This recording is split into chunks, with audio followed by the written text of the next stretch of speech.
Christine Kelly, comment vous sentez-vous à quelques mois de quitter le CSA?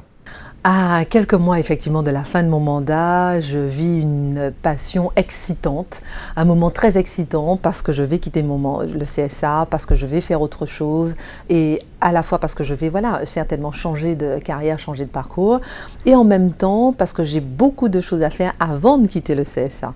J'ai adoré mes fonctions ici, il me reste autant d'actions que de mois à mener et je suis vraiment dans une période très excitante de ma vie, vraiment. Quels auront été vos dossiers les plus marquants? Mes dossiers marquants auront été faire sous-titrer tous les programmes pour les chaînes, pour les sourds malentendants, 6 millions de sourds malentendants qui n'avaient pas accès pendant plus de 60 ans d'existence de la télévision en France, à la télé, ou encore lutter contre l'obésité. On est le seul pays au monde à lutter contre l'obésité par la télévision, par la publicité, avec plein de suppressions d'images à la publicité, dans la publicité par exemple, ou encore faire baisser le volume sonore de la publicité, baisser le son de la pub par rapport au reste des programmes, premier pays au monde à le faire, ou encore plein d'autres dossiers, la cité Facebook et Twitter à la télévision, pour moi c'est une avancée remarquable, alors que les textes ne nous permettaient pas de le faire. Donc il y a vraiment de nombreux dossiers sur lesquels j'ai travaillé, qui m'ont passionné. Il n'y en a pas un que je préfère à d'autres, mais je sais une chose, c'est que mon mandat a été utile pour la société, pour la télévision française, au moins je sais que j'ai été dans l'action. Où en est-on de la diversité à la télévision?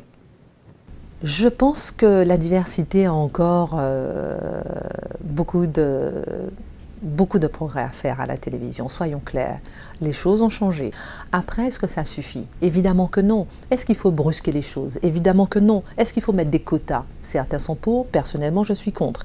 Et il n'empêche que je pense qu'il faut un véritable accompagnement des chaînes. Je ne pense pas que la télévision doit être un reflet à 100% de la société, mais la télévision doit donner l'exemple. Et là, il reste encore un long chemin à parcourir.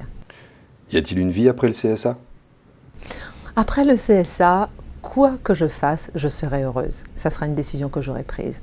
Je peux rester chez moi à adopter un enfant, je peux rester chez moi à écrire des bouquins, je peux travailler dans la communication d'un grand groupe, je peux être conseiller pour des hommes politiques, je peux créer une entreprise de conseil, je peux faire du média et des grandes interviews à l'étranger.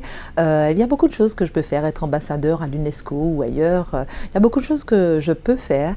J'ai des petites propositions intéressantes, je réfléchis, mais quoi que je fasse, ça sera ma décision et je serai heureuse. Et la politique? Je pense que la politique n'est pas une fin en soi et la définition de la vraie politique, c'est celle que je mène par exemple avec ma fondation ou bien au CSA.